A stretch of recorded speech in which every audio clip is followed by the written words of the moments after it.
मुत्तहदा अरब अमारात से कर्ज नहीं बल्कि मुश्तरका सरमायाकारी चाहते हैं। वजीर आजम का अमाराती IT कंपनी से खिताब, सरबराहान को अवार्ड से भी नवाजा।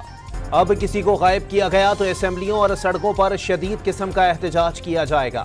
अपोजिशन लीडर उमर अयूब बानी PTI से मुलाकात करके पैगाम सामने ले आए। बानी PTI और बुशरा बीबी के दौरान इद्दत निकाह केस में सजाओं के खिलाफ अपीलों पर फैसला महफूज। इस्लामाबाद की मकामी अदालत 29 मई को सुनाएगी। अदालती कार्रवाई की कवरेज पर पैमरा की पाबंदी के खिलाफ मजीद 2 दरखास्तें दायर। इस्लामाबाद और लाहौर हाई कोर्ट से नोटिफिकेशन कलअदम करार देने की इस्तदा। वजारत दाखिला का नादरा में शहरियत का इंदराज शफाफ बनाने के लिए नेशनल रजिस्ट्रेशन पॉलिसी बनाने का फैसला। वजीर दाखिला ने खिदमत मराकज़ में नादरा काउंटर्स बनाने की हिदायत कर दी। दोहरी शहरियत के हामिल शख्स को सिविल सर्वेंट तैनात करने पर पाबंदी का बिल कौमी असम्बली में जमा। नूर आलम खान की जानिब से बिल सेक्रेटेरिएट में जमा कराया गया। सिंध हुकूमत का धाबेजी में टैक्स फ्री इकोनॉमिक जोन बनाने का ऐलान। सीनियर वजीर शर्जील मेमन ने ताजिर बिरादरी को ट्रांसपोर्ट सिस्टम पर सरमायाकारी की पेशकश कर दी।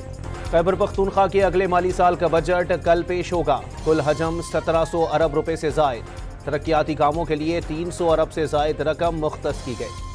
IMF ने नया कर्ज प्रोग्राम पार्लियामेंट की मंजूरी से मशरूत कर दिया। हुकूमत ने अपोजिशन समेत तमाम जमातों को एतमाद में लेने की यकीन दहानी करा दी। बिजली के बुनियादी टैरिफ में 5 रुपए इजाफे की दरखास्त पर समाअत के बाद फैसला महफूज। इजाफे की सूरत में फी यूनिट बिजली तकरीबन 35 रुपए की हो जाएगी। वफाकी हुकूमत का टैक्स नॉन फाइलर्स के खिलाफ घेरा बदस्तूर तंग। FBR ने इनकम टैक्स जनरल ऑर्डर के तहत 11,000 से जायद सिम्स ब्लॉक कर दी। मुल्क में सोने की कीमत में बड़ी कमी, फी तोला सोना 6,200 रुपए सस्ता। नई कीमत 2,42,000 रुपए हो गए। पेट्रोलियम मसनूआत की कीमतों में 1 जून से मजीद कमी का इम्कान। पेट्रोल 4 रुपए जबकि डीजल 3.5 रुपए फी लीटर सस्ता हो सकता है। और मुल्क में हीट वेव के पहले स्पेल का आगाज, जून के आखिर तक ये सिलसिला जारी रहेगा। मुख्तलिफ मकामात पर हीट वेव रिलीफ कैंप लगा दिए गए।